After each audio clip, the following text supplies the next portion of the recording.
पुरुषोत्तम मास महात्म्य कथा अध्याय 6। जय श्री राधे कृष्ण। पुरुषोत्तम मास की इस दिव्य कथा में आपका स्वागत है।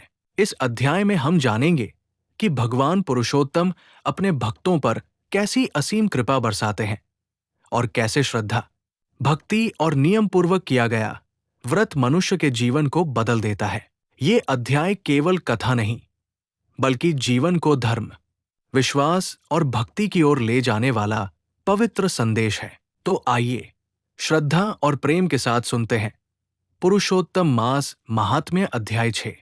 नारद जी बोले हैं पाप रहित। विष्णु भगवान ने गौलोक में जाकर क्या किया सो कृपा करके मुझसे कहिए।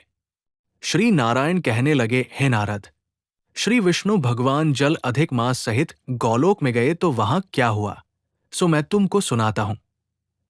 गौलोक में मणियों के खंभों से सुशोभित भगवत धाम, जिसमें मनोहर ज्योति स्थान दावानल के समान विष्णु भगवान ने दूर से ही देखा। उस तेज से नेत्र मुंद गए। फिर अधिक मास को भगवान पीछे करके कुछ थोड़े से नेत्र खोलकर धीरे धीरे आगे बढ़े। जब उस स्थान के पास पहुंचे तो अधिक मास सहित विष्णु बड़े प्रसन्न हुए। द्वारपाल ने इनको नमस्कार किया। रत्नों के सिंहासन पर गोपियों के बीच में बैठे हुए श्री कृष्ण को रमानाथ श्री विष्णु जी ने नमस्कार किया। फिर विष्णु ने कांपते हुए मलमास को श्री कृष्ण के चरणों में डाल दिया।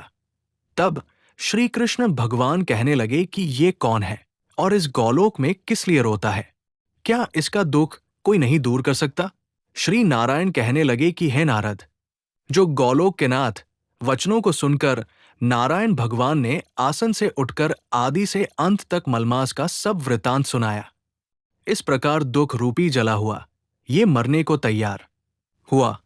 तब दूसरे दयालु पुरुषों से प्रेरित किया गया, वो मेरे पास आया।